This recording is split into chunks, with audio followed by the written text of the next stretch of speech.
నువ్వు నాకు ఇచ్చేటప్పుడు అప్పు తెప్పించావా, నాకు మళ్ళీ ఇంకొకటి తెప్పించావా? అవును. ఎప్పుడు నాకు డబ్బు ఇచ్చేటప్పుడు నీకు అప్పు ఇచ్చిన చెప్పావా?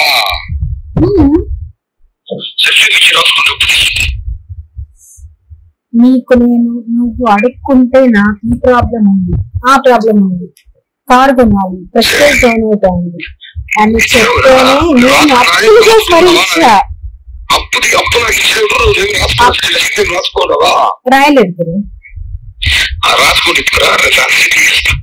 రాయలేదు నీపై నమ్మకంతో రాయలేదు, కానీ నువ్వు మోసం చేస్తావని తెలియదు కదా నాకు.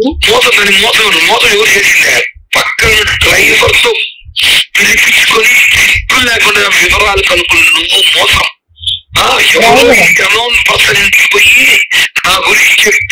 అవ్వను. అవును అవును, నువ్వు దాంతో కలిపి నన్ను చీట్ చేసావు కదా, అందుకే నేను అలా చేశాను. ఇప్పుడు మాత్రం నేను బాగున్నావా?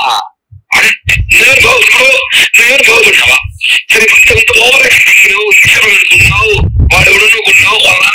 నేను ఒక్కరిని కొనాల్సిన అవసరం లేదు, నేను ఒకరిని కొనాల్సిన అవసరం లేదు. ఇప్పుడు నేను లక్ష్యం ఉండవా? నాకు తెలుసుకో, నువ్వు ఏం చేస్తావు, నీ ఆఫీస్ ఏమైంది, నీ వ్యాపారం ఏమైంది,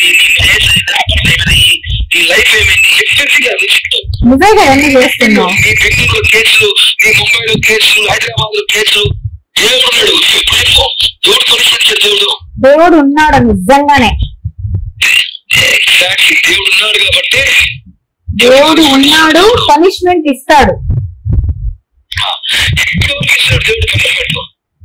రాబోయే కాలంలో ఎవరికి ఇస్తాడు పనిష్మెంట్? రాబోయే కాలం ఈ వర్షాకాలం, ఎండాకాలం, ఈ సినిమా కాలం చాలా 40 సంవత్సరాల్లో చేసిన పాపాలకి నేనేం పాపాలు చేయలేదు, నేను న్యాయమే చేశా. నేను న్యాయమే చేశాను, నేను ఎవరికి అన్యాయం చేయలేదు.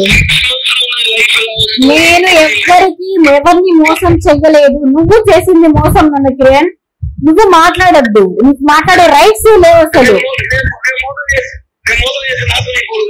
అవుతావు తొందరలో.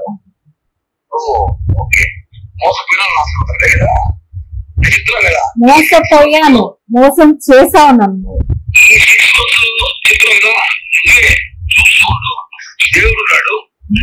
ఆ దేవుడే చెప్తున్నాను నేను. దేవుడు నిన్ను నన్ను కలిపాడు కదా, ఆ దేవుడే చూపిస్తాడు.